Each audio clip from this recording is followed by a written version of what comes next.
La collaboration avec Dieu est le véritable but, la raison d'être de la prière. Tous les autres aspects, communion, soumission, sollicitation ou lutte, relèvent de celui-là. Tous ces facteurs composites s'ajustent les uns aux autres et assurent à l'ensemble un fonctionnement normal aussitôt que nous reconnaissons que la prière est une collaboration avec Dieu.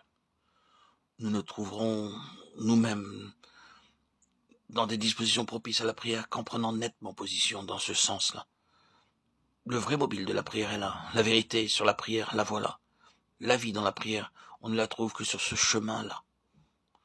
Voulez-vous avoir de la liberté quand vous vous approchez du trône? Pensez que vous collaborez avec Dieu. Dieu sait à quoi il travaille.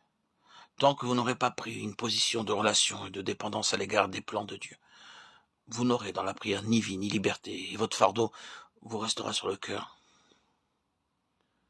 La collaboration avec Dieu fait justice de l'égoïsme dans la prière et élimine tout ce qui subsiste de simplement personnel.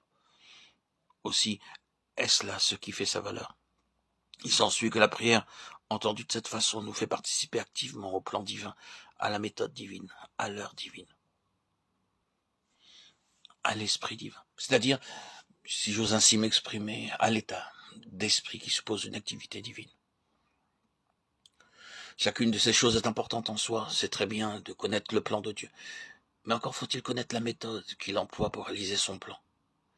Mais ni le plan ni la méthode ne suffisent. Il faut savoir quand l'heure est venue, où Dieu veut agir. Et une fois l'heure de Dieu dûment reconnue, il faut encore quelque chose de plus. Ce n'est pas tout d'avoir part à l'exécution des actes de Dieu. Il faut s'y prêter dans un esprit qui soit lui aussi une expression de l'attitude divine et attire l'attention sur Dieu sans le trahir. Tout cela, c'est de la collaboration. Communion, soumission, sollicitation. Mettez ces trois choses ensemble, assurez à chacune la place qui lui est propre. Veillez à ce que rien ne fasse obstacle au libre jeu de leur rapport mutuel. Mettez le tout au diapason de la volonté de Dieu. Le résultat ne peut être qu'une collaboration. Prier, c'est être en communion, en bonne harmonie avec Dieu. C'est lui ouvrir toute grande la porte de notre cœur par amour pour lui. Aucune prière digne de ce nom ne peut sortir de cette norme. Aucune vie de prière ne peut s'édifier sur un autre fondement. La prière communion est pour notre vie spirituelle ce qu'est la respiration pour notre vie physique. Une activité organique permanente. Nous respirons, nous continuons à respirer.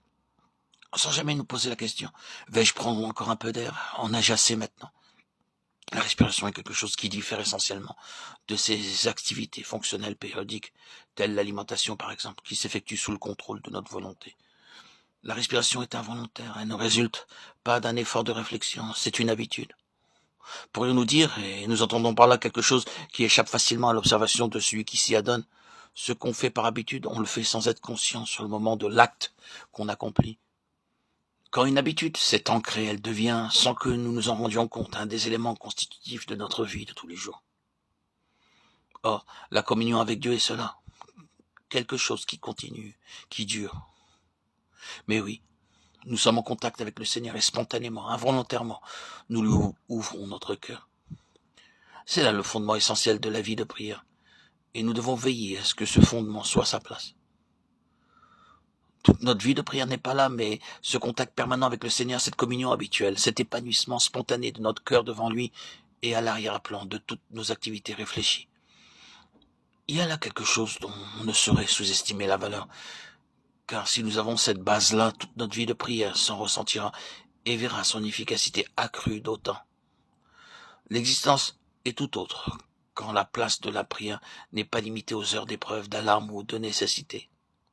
Les passes difficiles que nous sommes tous appelés à franchir seraient là plus souvent beaucoup moins critiques si nous vivions plus près de Dieu. Notre détresse se complique de la distance qui nous sépare de Dieu et de la nécessité où nous sommes de retrouver le chemin de sa présence. Je ne suis pas loin de croire que bien souvent, dans la pensée de Dieu, les circonstances douloureuses que nous traversons de temps à autre n'ont d'autre but que de rétablir entre nous et lui un contact qui s'était perdu. Mais une telle épreuve ne saurait porter ses fruits que si l'objectif de Dieu est atteint une fois pour toutes. La communion avec lui, une fois rétablie, nous ne devrions pas nous laisser déchoir de cette position spirituelle, mais au contraire nous attacher d'autant plus à lui que c'est dans une heure de détresse que nous avons ainsi redécouvert la valeur de la prière.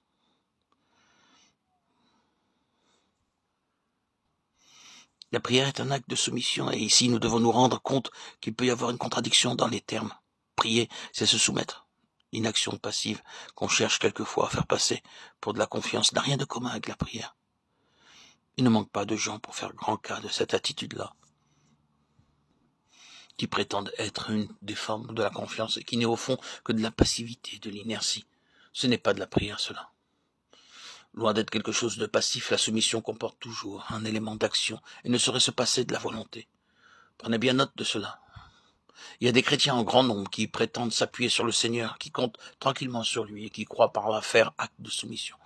Et la façon dont ils s'adressent à Dieu fait bien ressortir cet état d'âme particulier. Mais encore une fois, ce n'est pas de la prière, cela. Acquiescer sans discussion à ce que nous arrive, ce n'est pas se soumettre et ce n'est pas prier. Se soumettre, c'est se mettre en harmonie avec la pensée divine. Et la soumission, qui est d'ordre moral, peut comporter une lutte. Elle comporte en tout cas presque invariablement un élément d'action.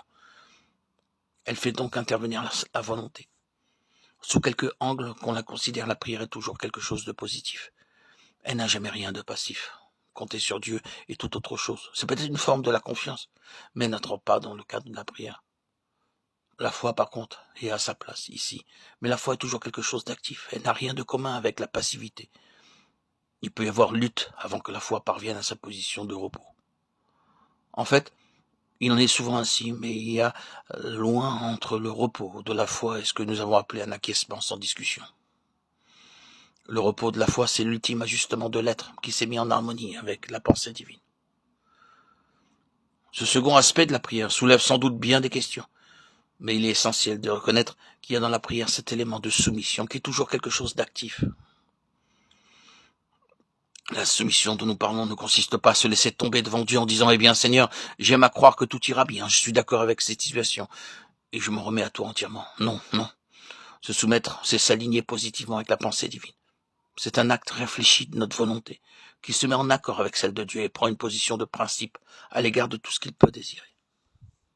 Ce n'est bien souvent qu'après des luttes terribles et au prix de véritables brisements qu'on en arrive à prendre cette attitude-là. C'est de la soumission tout simplement, et cette soumission est nécessaire.